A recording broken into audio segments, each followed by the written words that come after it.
everybody, CW here. I'm going to start a couple of videos. At least I think it's going to go a couple of videos on a caliber I've had for a little while, and you may not have heard about.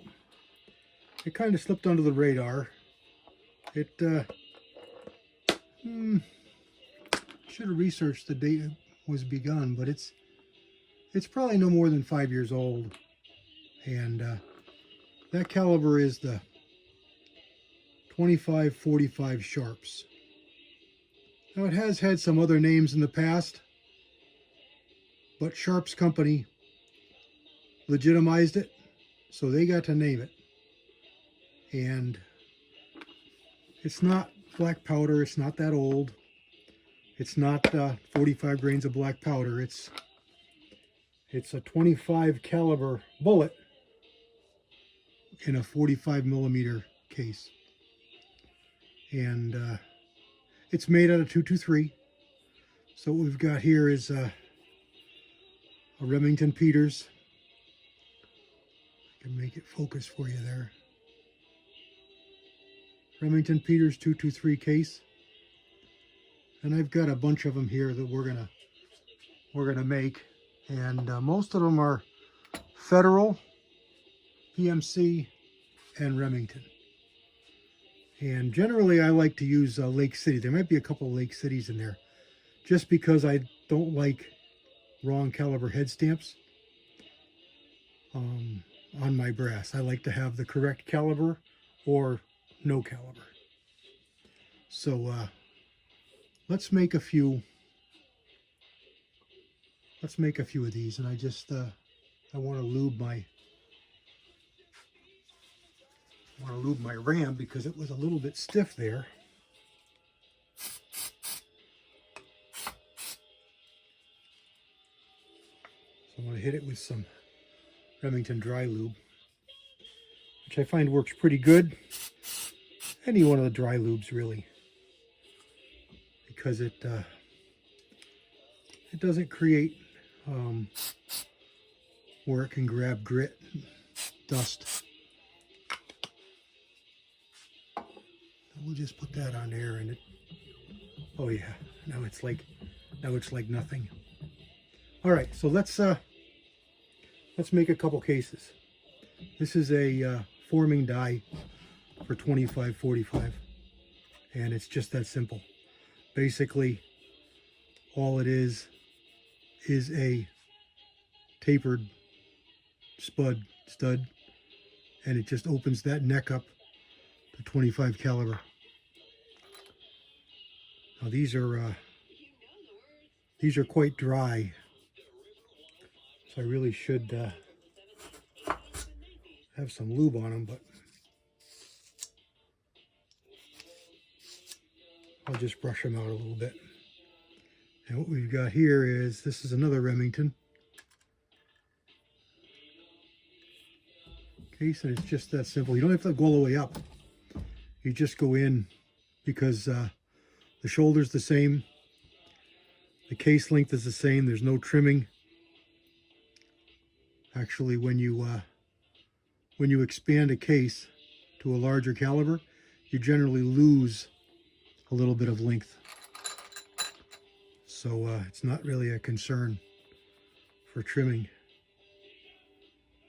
Here we have a Lake City. I knew there was a couple in there. And I'm just hitting it with a brush. It doesn't really have any lube on it, but we're brushing out powder fouling that might be inside there that would inhibit the smooth entrance of that mandrel or pin. And this one here is a Federal case. And you will split some. I haven't annealed anything, so you will split some. You just got to watch for it. And I've got an oilcloth in my other hand. Not that this needs lube, but I'm just wiping off the cases because they're a little bit dirty. I just grabbed them out of a bucket, sorted them real quick, because all I really wanted was just about 10 or so to show you the simplicity of the process of making 2545. And I'll talk to you about some ballistics, the firearms chambered in it, bullets, probably in subsequent videos. But we'll see how far and how long we go here on this one. That was a PMC.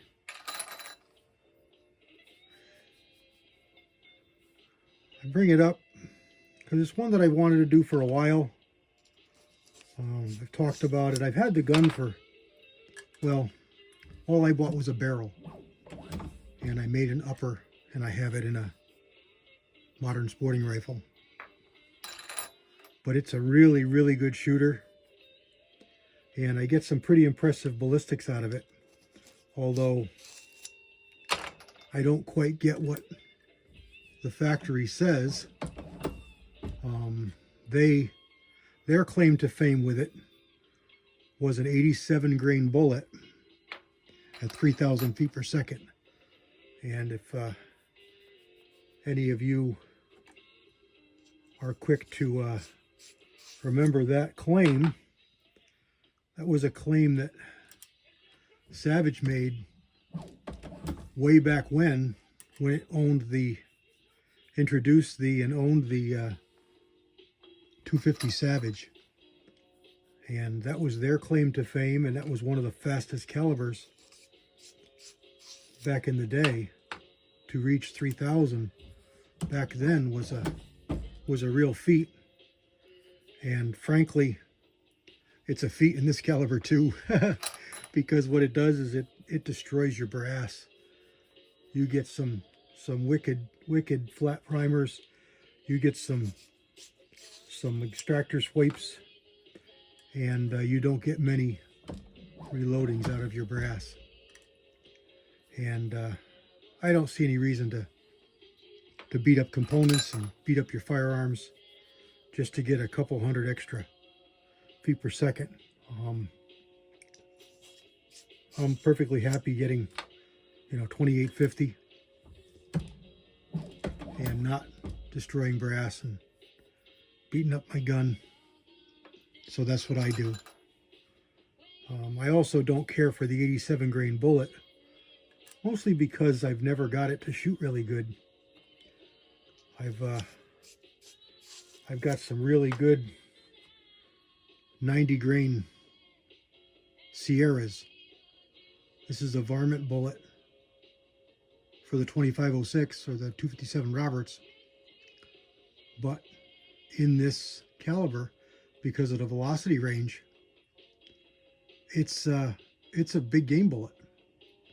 And I've shot a couple deer with it. It's a little bit on the fragile side, but if you avoid the big bones, just shoot it in the lungs, heart, it's beautiful. It works really, really well. Through and through penetration, no fragmenting, and it works like you'd expect a big game bullet to work. All right, this is a Lake City, and it looks like it was stepped on. So let's see what we get here. It's got an oval hole.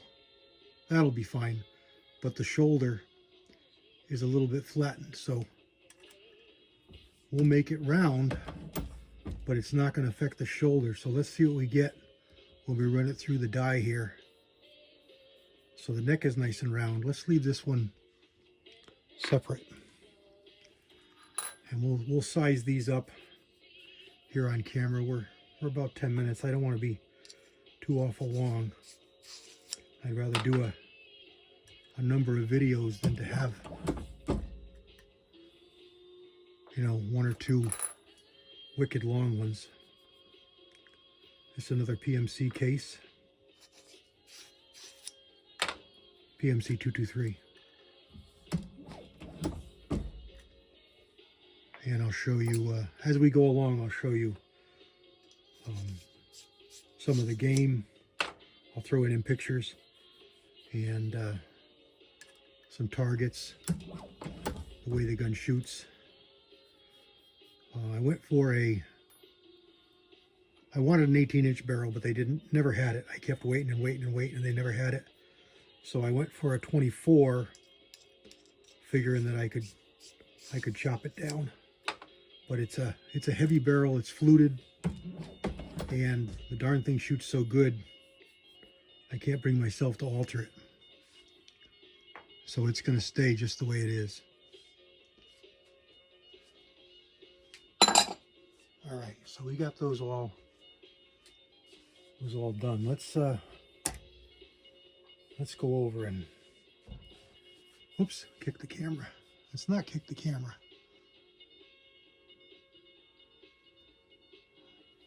I think you were a little bit out of focus there, and I apologize for that. I didn't notice it. All right, so we've got a case here. It's got some lube on it. And let's run it in this dye here. And there we go. It did. It worked just fine. Lake City brass is really good. It looks just fine. Punch the primer out, resize the brass. Everything looks really fine. That'll work just fine. All right, let me put you on pause here, run through this brass, and come back and finish up this first video here. Stand by. All right, guys, I got them all taken care of. I got them all made into 25 calibers. I got them all resized. I got them all deburred. I got all the primer pockets cleaned, flash holes deburred, and crimps taken out of the couple that had crimps. And where they were. Keep pulling up commercials. There's one. So there we go. They did make some factory ammo. It was available. 70 and 187 grain were the weights. That was there's some 87s. So they made a varmint, they made a deer, and then they made a real heavy one. They called it the swine smasher, and that was 100 grain, round nose. But a few years ago, Hornady unknowingly made a dynamite bullet for this caliber, and it's a 110 grain FTX that they made for the 2535, which is an old school lever action rimmed case cartridge based on a 3030 case, and it was pretty anemic, pretty slow. I want to say it was about 21 or 2200 feet per second with 117 grain round nose. So when they made this FTX, they went with 110 to save a little bit of weight, to get velocity up a little. So this was tailor-made for about 22 or 2300 feet per second, and I can get it going almost 2650. I back it down to about 26. I forget the powders. Well, I know the powders. I don't know the exact powder. I want to say it was 2200, but Benchmark, 335, all shot really good with this cartridge. So here is some 90 grainers that are loaded up, nickel cases, 223 cases. So you can use a Magnum primer, you can use a 41 or just a small rifle, because most of these are ARs. But there you go. There's an 87 soft point, and they shoot okay. I like heavier bullets, so this one here is really good, and I've taken a couple deer with it, and it performs perfectly. So there we go with our first installment here on the 2545. It's a nice caliber. Doesn't recoil much, really accurate, and it's one you don't really hear about. Reloading Weatherby just did a video on 25 calibers, and he listed the 250 Savage as the smallest. So I made a post on there about the 25-45, and he hadn't even heard of it. So I figured I'd do this. He said he would be interested in hearing about it, so I'll have some more information next time about the cartridge, and we'll get some more reloading done. So here we go with the first one. Let me know what you think. Let me know if you've heard of it, what you think of it, and see if you can figure out some of the cartridges that did the same thing with a different name back in the day. God bless everybody. CW out.